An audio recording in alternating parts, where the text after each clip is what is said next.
Hi everybody, Tracy Brown here. It is the day before Thanksgiving here in the United States, so happy early Thanksgiving to everybody. I'm not sure that I'll be on much tomorrow and possibly not Friday, I'm not sure. I think depending on what we're doing. So just wanted to say hello, and I'm really thankful and grateful for everyone who watches these videos, and what's most important to me is that you find something helpful out of them that you can actually apply, or something you can journal about or go deeper about. So I want to say I'm so sorry that I did not take the time to untangle this mess. I actually only have patience to do this about once or twice a week. So I am waiting for someone out there to tell me that there's a really great earbud alternative to what I'm using for my iPhone. So if anybody has any ideas, I have one of the wireless things, but sometimes the quality isn't super good with the sound. So anyway, if anybody has any suggestions, put it in the comments below. I love to hear about it. So I want to talk a little bit today, and this is not going to be a long video, about where is my hunger and fullness. A lot of my clients, once they start working with me for a while, hunger fullness work actually starts to come, not easily, but it comes within the first couple months. They can tell it fairly quickly. And for some of us, we can tell it, but then it goes away, or it's just really, really hard to, on either direction. Some people really struggle more with fullness and knowing where that comfortable edge is. Sorry, there's a bug in my face. And then some people with hunger, it's like they miss the subtle stuff, and it's, before they know it, they're kind of feeling overtaken by really extreme, loud hunger that feels even pretty primal. So what I want to talk about today is just a couple little tips to work on more discernment about where you're at. And first, I want to talk about just a few of the reasons why that happens. Like what, we're born this way, knowing signals of hunger and fullness. So where did it go? And of course, dieting in any shape, stripe, color, name is going to blunt accurate signals of hunger and fullness. So when your body's in a stress state and dieting, under nutrition, being under nourished from calorie deprivation and nutrient deprivation, is going to, no matter if you want to say, oh, it's healthy, it's my lifestyle. No, if you're eating less than what your body needs, you're going to go through some kind of your body's going to be stressed. That's just how it goes. And your body's going to do what it does, which is preserve itself. So slow things down, make some of those hunger signals go underground a little bit so they're there. It's just they're a little less apparent, especially if we don't take much time to listen to them. So that's the first thing that people come to me with, whether they're restricting, binging, whatever, or in some kind of cycle of both, is that like when we're restricting, those signals are going to go underground. So it takes basically re-nourishing, re-eating, eating enough food, sometimes more than we ever thought we would need to eat, to get those signals more accurate.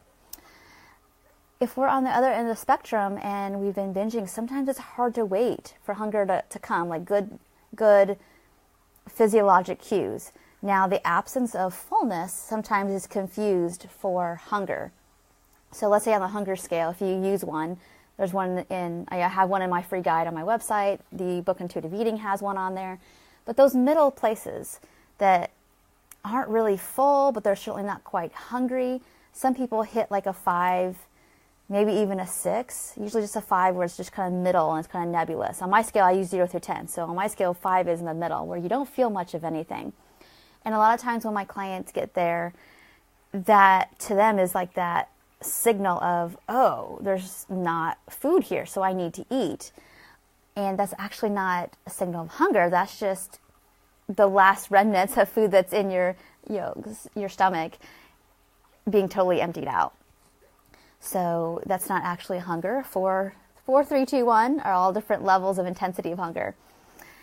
And so it is a practice, if you are used to eating and you're not hungry, to give yourself some experimentation time with waiting a little longer, even if it can just be 15 minutes or 30 minutes, and then work your way up to an hour of let's wait a little bit. And the waiting isn't a restricting, depriving kind of way, so you're going to have to really nurture yourself, like, and access that internal caretaker that says, we're not restricting calories here, we're not restricting the food you might want to eat, we're just waiting to see if we can get some more clear signals or a more strong hunger to then be, because when we're at a 5, we're not going to crave probably any certain thing physiologically, or have a strong hunger for anything physiologically, but we can, have that mouth hunger where it's like, I want to fill up on whatever it is that we are trying to get a certain emotion through. So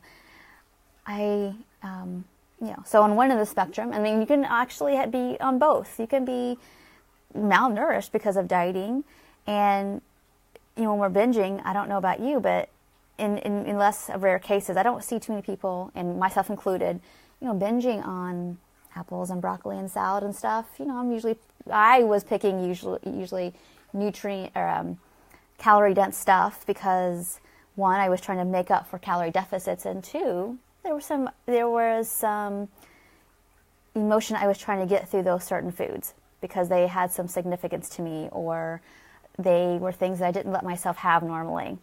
And those are things you want to look towards, because that probably can, over time, lead to some nutrient deficiencies if the majority of your intake is in certain foods. And this isn't, for me, this was a long-term thing, many years of doing this. Now, that doesn't mean that you're going to be nutrient deplete if you're in the intuitive eating process and you're having some calorie-dense foods a couple times a week, and that makes up a big majority of your calories that day. It's not a big deal. I'm talking over the terms of like many, many months, even years. So don't panic if you're in this process. You're like, oh my gosh, I'm eating like a quarter or half of my calories and cookies and stuff right now. It's okay. Hang in there. The things will even out over time.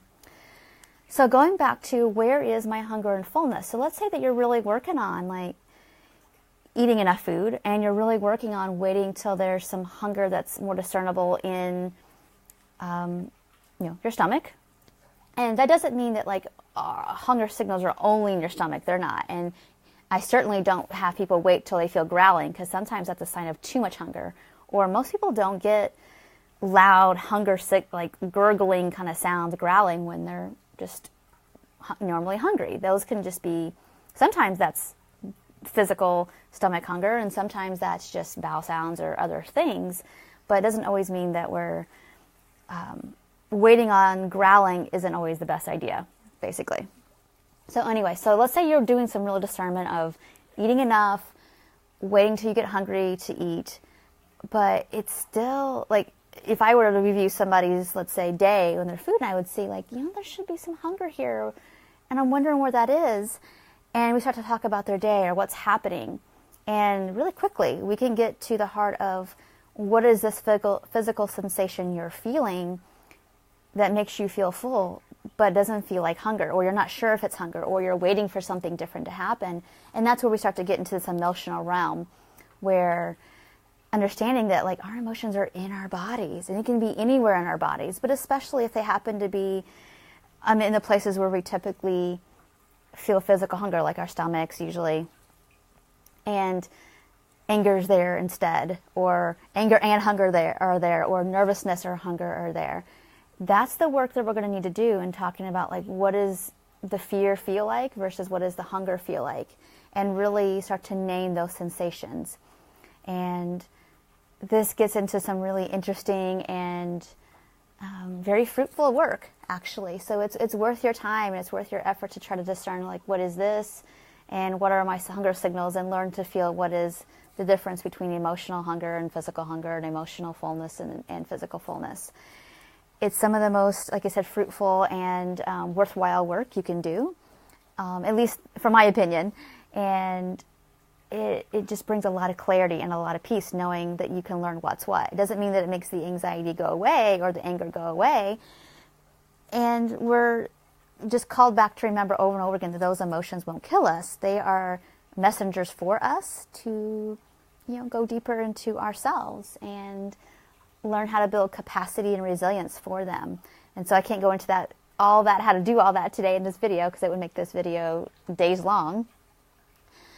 And And that's what I do a lot in my somatic part of my work. But I would just start with identifying things. And if you happen to have a self-care list, start to employ that, or start to talk to people more about that. And that's where I'll leave it at that today with this video, of doing those first steps first, and then learning to start to separate out what's emotional and what's physical. So I hope that was helpful today. Again, if you're seeing this on, I guess Thursday, is it 21st? I'm losing track of the days. I think today is, I'm not even sure. Maybe it's the 22nd. I think today's 22nd. November 22nd, I'm doing this video. The day before Thanksgiving. Thank you again so much. I hope everybody has a peaceful Thanksgiving and makes a decision to make that day what you need it to be for yourself, not only for your peacefulness with food, but peacefulness for yourself, your friends, your family, your soul, and that you remember that you're worthy of being well fed in all the ways. All right, thank you so much, everyone, and we will talk soon. Take care.